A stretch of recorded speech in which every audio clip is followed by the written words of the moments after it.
স্পেনে পাসপোর্ট জটিলতায় শতাধিক প্রবাসী বাংলাদেশি পড়েছেন নানা ভোগান্তিতে।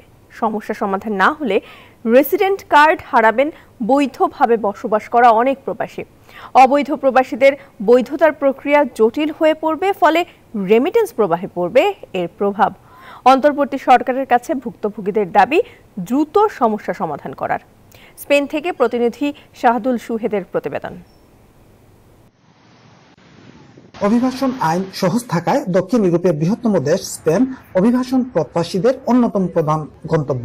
দেশটিতে ক্রমশ বৃদ্ধি পাচ্ছে বাংলাদেশির সংখ্যাও। বৈধ অবৈধ মিলিয়ে স্পেনে প্রায় 60,000 প্রবাসী বাংলাদেশির বসবাস। সম্প্রতি ডুপ্লিকেট পাসপোর্ট এবং পাসপোর্টের তথ্য সংশোধন বিষয়ক জটিলতায় পড়ে বাংলাদেশি পাসপোর্ট নবায়ন করতে পারছেন না শতাধিক প্রবাসী বাংলাদেশি। এনজিওর কিস্তি প্রথমবার বিকাশ পেমেন্ট করলেই 20 টাকা ইনস্ট্যান্ট ক্যাশব্যাক। এখন যদি আমরা পাসপোর্টটা রিনিউ করতাম না পারি, তাহলে আমার 2টা বাচ্চা, আমার ফ্যামিলি, আমি সহ আমাদের রেসিডেন্ট কার্ডটা নষ্ট হয়ে যাবে। 3টা বাচ্চার কাগজ এখানে আটকে আছে, রিনিউ করতে পারতাছি না। কারণ হইতেছে আমার পাসপোর্টের মেয়াদ নাই। আমার একটা ছেলে সন্তান হয়েছে, ওর কার্ড নিতে পারতাছি না।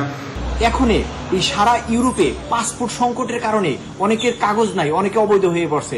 এর কারণে দেশে রেমিটেন্স প্রবাহ কমে যাচ্ছে।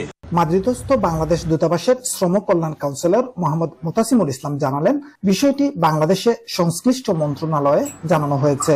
স্পেনে ডুপ্লিকেট পাসপোর্ট সংক্রান্ত বেশ কিছু সমস্যা রয়েছে এবং পাসপোর্ট সংশোধনের বিষয়ে বেশ কিছু সমস্যা রয়েছে। তো এই সমস্যাগুলো সমাধানের জন্য বর্তমান নীতিমালা যেটি রয়েছে যে ভোটার আইডি থাকা সাপেক্ষে সেগুলো সমাধান হবে। শুধু জন্ম নিবন্ধন সনদ দিয়ে পাসপোর্ট নবায়ন করার দাবি জানাচ্ছেন এখানকার ভুক্তভোগী প্রবাসী বাংলাদেশিরা। তারা বাংলাদেশের নতুন সরকারের কাছে দাবি জানাচ্ছেন যাতে দ্রুত তাদের এই পাসপোর্ট সংক্রান্ত সমস্যার সমাধান করা হয়। দ্রুত এই সমস্যার সমাধান না হলে এখানে অবৈধ যারা প্রবাসী বাংলাদেশিরা রয়েছেন তাদের বৈধ হবার প্রক্রিয়া যেমন জটিল, বিলম্বিত হবে, পাশাপাশি এখানে যারা বৈধভাবে বসবাস করছেন তাদের অনেকেরই রেসিডেন্ট কার্ড হারানোর সম্ভাবনা রয়েছে।